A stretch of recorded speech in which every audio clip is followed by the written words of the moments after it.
Baik Bapak Ibu sekalian, baru-baru ini Bapak Presiden mengeluarkan instruksi Presiden nomor 4 tahun 2022 tentang percepatan penghapusan kemiskinan ekstrim di Indonesia. Dan di Inpres tersebut, salah satu yang diberikan tanggung jawab untuk menjalankan instruksi Presiden ini adalah dari Bapak Wakil Presiden, dan untuk membahas ini telah bersama kita Bapak Deputi Bidang Dukungan Kebijakan Pembangunan Manusia dan Pemerataan Pembangunan dari Kantor Sekretariat Wakil Presiden Republik Indonesia, Bapak Dr. Insinyur Suprayoga Hadi MSP. Ya, Pak Yoga, kira-kira apa skema-skema yang akan dijalankan dalam rangka penghapusan kemiskinan ekstrim ini? Makasih Mas Ari. Impres ini memang ditujukan untuk melakukan percepatan penghapusan kemiskinan ekstrim. Kalau penghapusan itu berarti dinolkan, ya, pada tahun 2024. Ya. Jadi ini sebenarnya merupakan turunan dari agenda global sebetulnya. Kalau kita tahu yang namanya SDGs ya, Sustainable Development Goals, itu juga menetapkan pada tujuan pertama itu adalah yang namanya mengurangi menghapuskan kemiskinan di tahun 2030. Tapi Bapak Presiden berkomitmen bahwa di Indonesia untuk kemiskinan ekstrim ini harus lebih dipercepat penuntasannya ataupun penghapusannya, yaitu tahun 2024. Jadi kita 6 tahun lebih cepat dibandingkan global dalam hal ini. Nah, dalam upaya untuk memenuhi pencapaian target tadi, itu kemudian upaya untuk mencapai 0-1% itu kan tidak bisa dilakukan oleh 1-2 kementerian saja. Kemiskinan ini satu permasalahan atau isu yang sifatnya multidimensi, multisektor, multi layer daerah dan sebagainya. Jadi oleh karena itu akhirnya kita mencoba untuk mengkonsolidasikan berbagai upaya untuk upaya penghapusan kemiskinan ekstrim ini melalui satu instruksi Presiden yang baru ditetapkan kemarin tanggal 8 Juli dan kemudian 8 Juni, Inpres nomor 4 tahun 2022. Intinya adalah menugaskan kepada beberapa Menko dan kemudian menteri dan kepala lembaga, termasuk juga gubernur, bupati, dan wali kota, untuk bersama-sama berkoordinasi, berkonvergensi untuk bisa mengupayakan percepatan penghapusan kemiskinan ekstrim dalam waktu 2,5 tahun ke depan sampai dengan 2024. Dan ini terdiri dari 28 kementerian dan lembaga. Jadi ada 8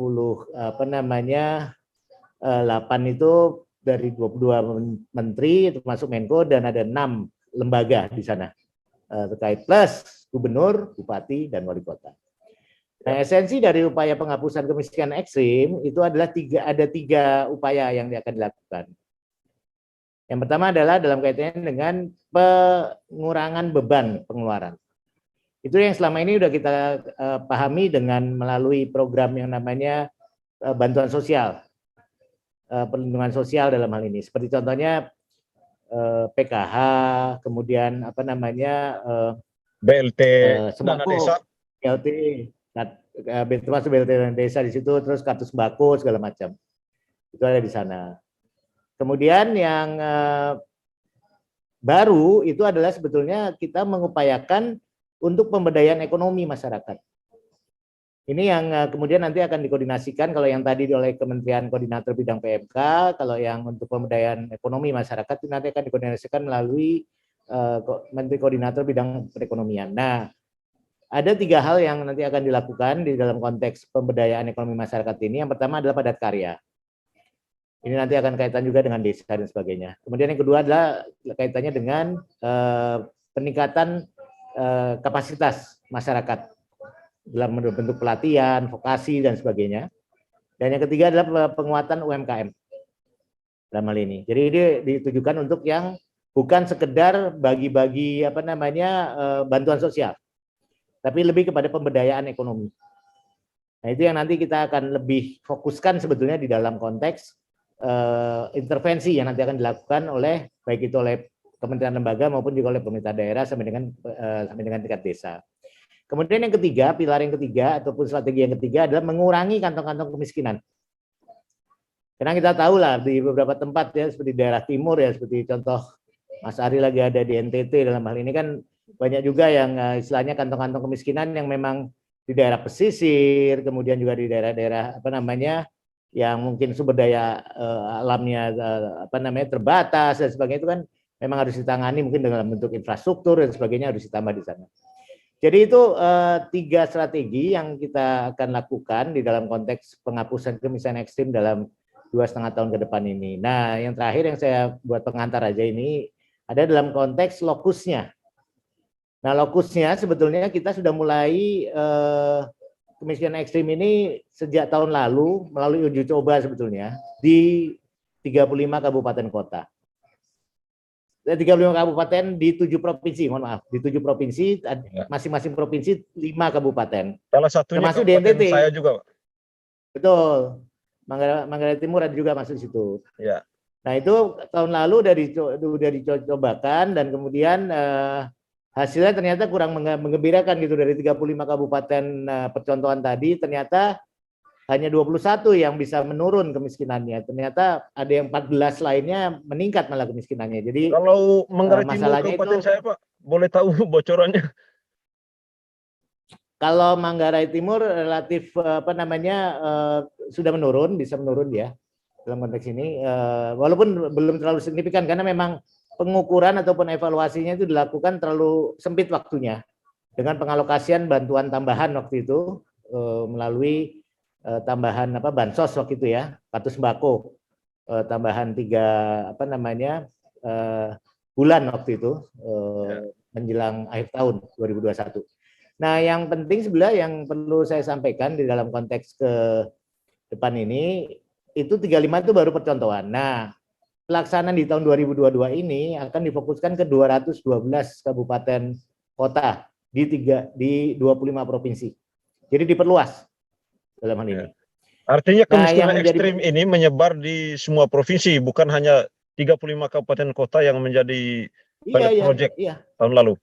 Jadi 35 kabupaten di 7 provinsi tahun lalu itu kita jadikan percontohan awal karena dia sudah mencakup sebetulnya sekitar 20% dari total kemiskinan ekstrim.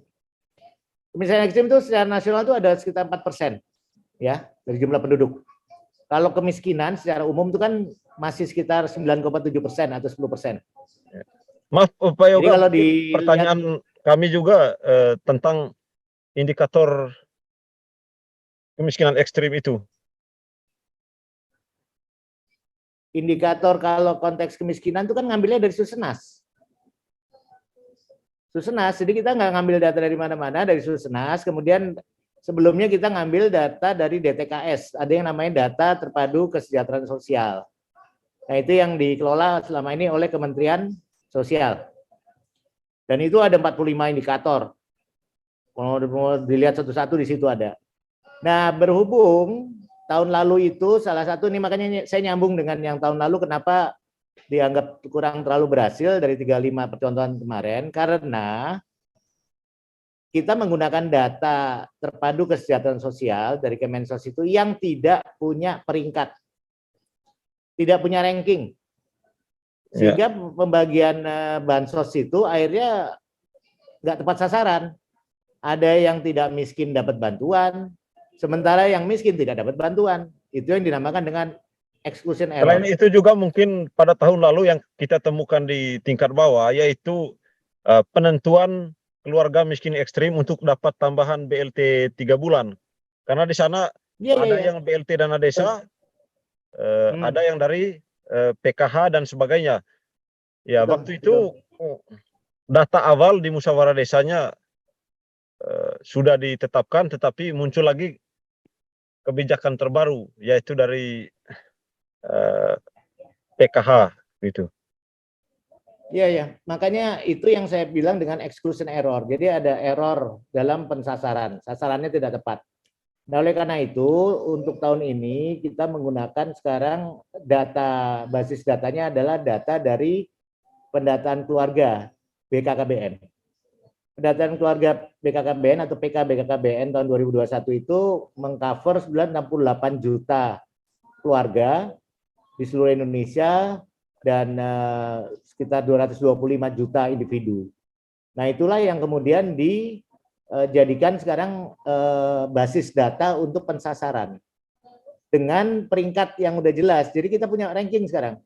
Jadi kita tidak akan menyasar kelompok masyarakat atau individu miskin yang berada di desil di atas 4. Kalau desil 4 itu kan berarti di atas 40% ya. Artinya Miskin, akan ada paling miskin penataan itu. ulang, Dokter. Data, iya betul.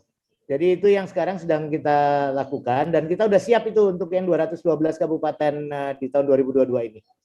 Itu sudah dapat datanya berdasarkan data dari apa namanya tadi data BKKBN, kemudian sudah kita padankan dengan NIK dari Dukcapil. Jadi semuanya udah by name by address, sudah jelas di situ. Nah, Yang itu tidak punya supaya NIK benar-benar tidak bakalan, walaupun dia miskin. Nah, gini, kita ini sekaligus untuk ya kita katakan sebagai inilah apa namanya shock terapi ya, supaya orang-orang yang belum punya NIK segala macam itu segeralah mendaftar ke Dukcapil gitu. Tertib administrasi. Iyalah, semuanya kan sekarang apalagi nanti NPWP dihilangkan semuanya pakai NIK kan. Jadi ini sekaligus apa namanya untuk menertibkan lah administrasi kependudukan sehingga apapun yang program-program pemerintah termasuk kemiskinan ekstrim, nanti stunting dan sebagainya itu nanti akan kita arahkan menggunakan data yang sudah mempunyai NIK. Jadi itu benar-benar legal gitu ya, seperti kepegawaian. Sehingga yang sekarang pun kita fokus dulu ke situ. Saya udah bicara dengan Dirjen Dukcapil Pak Profesor Zudan dan beliau masih berketetapan bahwa Kemendagri masih menetapkan hanya yang punya NIK dulu yang bisa masuk di dalam targeting atau pensasaran kemiskinan ekstrim ini. Supaya yang selama ini tidak masuk segera mendaftarkan, gitu aja. Oke. Jadi ini sebagai dasar kita untuk itu. Oke, Dokter. Ini pertanyaan lainnya. Kalau yang kita lihat ini kan upaya-upaya yang dilakukan dalam rangka penghapusan kemiskinan ekstrim, yang paling menonjol adalah bantuan langsung tunai, BLT, sembako, dan sebagainya.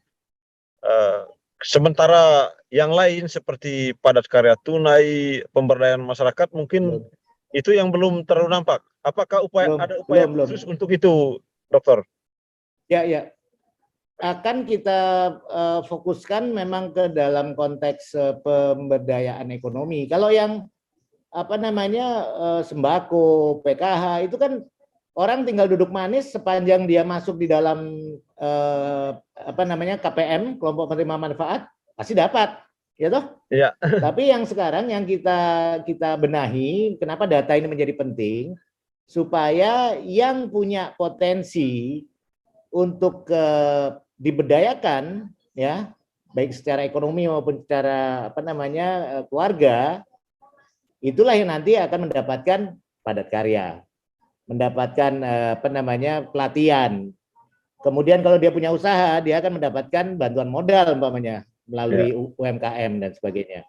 Nah, itu yang sekarang sedang kita data, dan insya Allah minggu depan 2 minggu lagi lah, akhir bulan Juni ini Pak Wapres akan memimpin rapat lintas menteri, 28 menteri dan mungkin nanti selanjutnya dengan seluruh gubernur, bupati, wali kota untuk bisa menyiapkan sebetulnya dua hal. Yang pertama adalah melakukan refocusing prioritas, penetapan prioritas di tahun 2022 ini. Karena 2022 ini kan udah berjalan ya. Sehingga perlu dilakukan refocusing, perlu dilakukan mana yang prioritas untuk apa namanya diprioritaskan dan mana yang kira-kira bisa ditunda ataupun apa namanya dialihkan gitu dalam hal ini pendanaannya. Jadi realokasi maupun refocusing. Sekaligus masing-masing kementerian lembaga dan daerah itu diharapkan bisa menyusun yang namanya rencana 2023. Ya. Karena 2023 kan udah harus direncanakan mulai sekarang kan, musrenbang segala macam udah berjalan kan di lapangan ini. Ini kalau di sini sementara perencanaan untuk mendorong musyawarah perencanaan itu belum berjalan. Sementara perencanaan teman-teman pendamping desa sedang mendorong itu.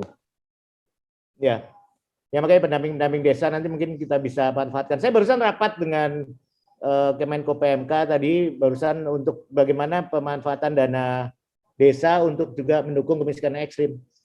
Karena kemiskinan ekstrim ini kan sudah dalam Inpres. Sementara desa kalau nanti dana desa bisa dioptimalkan, dimanfaatkan untuk pemberdayaan ekonomi dalam hal ini, ya udah selesai itu. Kita arahkan ke sana, termasuk BLT dana desa. Itu kan nantinya akan semacam komplement ya, semacam pelengkap dari PKH, kemudian dari sembako yang selama ini dilakukan oleh APBN melalui Kemensos. Jadi dari dana desa, termasuk juga dari APBD. Kita juga menghimbau seluruh kabupaten kota yang masuk di dalam 212 di tahun 2022 ini juga bisa mengalokasikan dana APBD-nya, baik itu melalui dari sumber DAK maupun sumber lainnya dalam hal ini untuk kemiskinan ekstrim, khususnya untuk pemberdayaan. Itu yang lebih penting sebenarnya. Memang pemberdayaan ini menarik juga, Dokter. Kan ada ketahanan pangan dan hewani. Ya, ada beberapa desa itu mereka di APBD-nya menganggarkan untuk pengadaan hewan ternak seperti kambing, babi dan sebagainya. Kalau di sini, maaf, Dokter. Ya, cuma terganjalnya di mekanisme pengadaan itu mungkin aturan teknis di tingkat bawah ini yang kami kurang terima juga. Ya, pengadaan hewan tidak boleh di dalam desa, harus diambil dari luar desa. Berarti merangkap pedagang kali, sapinya dari luar. Harusnya kan dari dalam lokal aja. Kalau memang bisa disiapkan secara lokal, ngapain juga dari luar. Iya, betul. Itu secara lokal lah, pengadaan-pengadaan seperti itulah. Kita menginginkan seperti itu, Pak.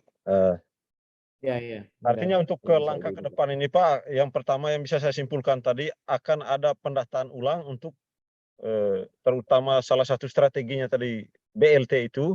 Untuk data pensasaran yang namanya data P3KE. P3KE itu adalah pensasaran, percepatan, penghapusan kemiskinan ekstrim. Jadi istilahnya data P3KE. Itu yang jadi data baku nanti untuk kemiskinan ekstrim ini. Dari sumber data BKKBN yang sudah disandingkan dengan NIK dari Dukcapil. Kalau petunjuknya jelas seperti itu, Pak, sehingga kami yang di bawah ini di lapangan tidak berdebat antara pelaku pendamping PKH-nya dan pendamping desanya dengan pemerintah kabupatennya, tidak multitafsir seperti itu. Karena itu yang terjadi di 2021. Siap. Sehingga kalau sudah satu data mungkin itu bisa hilang. Ya. Terima kasih, Dokter, atas waktunya untuk TV Jalanan Indonesia. Tadi dapat dari mudah-mudahan lancar di NTT. Nanti mudah-mudahan lancar juga di sana. Amin. Semoga sehat, Dokter. Ya, Assalamualaikum warahmatullahi wabarakatuh. Waalaikumsalam. Terima kasih.